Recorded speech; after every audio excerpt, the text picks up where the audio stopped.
இந்த போறப்பு தான் நல்லா ருசிச்சு சாப்பிட கிடைச்சது. ஆஹா ஆஹா, அத நினைச்சுத்தான் மனோ உலகம் முழுவதும் பருக்குது. அட சுட சுட அட சுட சுட அந்த மதுர மல்லிப்பூ இட்லியே மீன் குழம்புல கொஞ்சம் புரட்டி சாப்பிட எச்சிலு ஊறுது உள்ளுக்குள்ள. இந்த போறப்பு தான் இந்த போறப்பு தான் நல்லா ருசிச்சு சாப்பிட கிடைச்சது.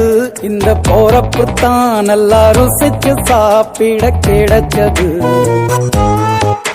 அத நினைச்சுத்தான் மனோ உலகம் முழுவதும் பருக்குது.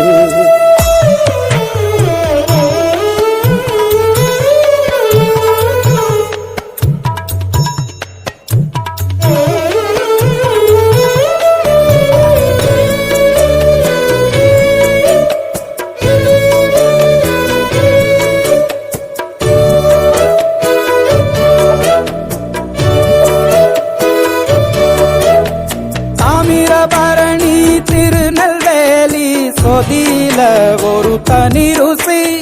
வைகையில் பிடிச்ச ஐர மீன் குழம்புக்கு ஒரு தனி ருசி.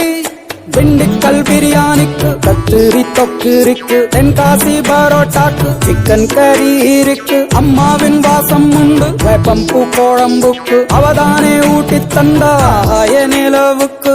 உணவிலே ஒரு உறவு இருக்குது. உள்ளுக்குள்ளே ஒரு கவிதை பிறக்குது. போறப்புத்தான் அத நினைச்சுத்தான் இந்த போறப்புத்தான் நல்லா ருசிச்சு சாப்பிட கிடைச்சது.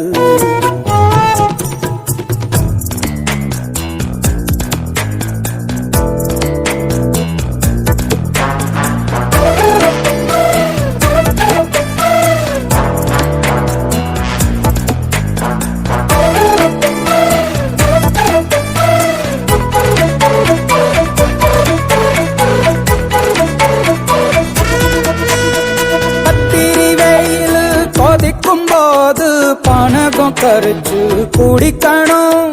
கொட்டுற மழையில் குளிரும் போது காரச்சேவு கொஞ்சம் கோரிக்கணும். ஆல்வள்ளி கிழங்குக்கு ஆஹா என்ன ருசி. ஓலை கோழு கட்டைக்கு ஓஹோ என்ன ருசி. கருப்பட்டி சுப்பு மல்லி காப்பிக்கு என்ன ருசி. ஊரோரம் ஒத்தப்பான கள்ளுக்கு என்ன ருசி. பூமிக்கு வந்த வானுக்கும் இடையில ஒவ்வொரு சுவையிலும் மனசு லயிக்குது. போறப்புத்தான் நல்லா ருசிச்சு சாப்பிட கிடைச்சது கிடைச்சது.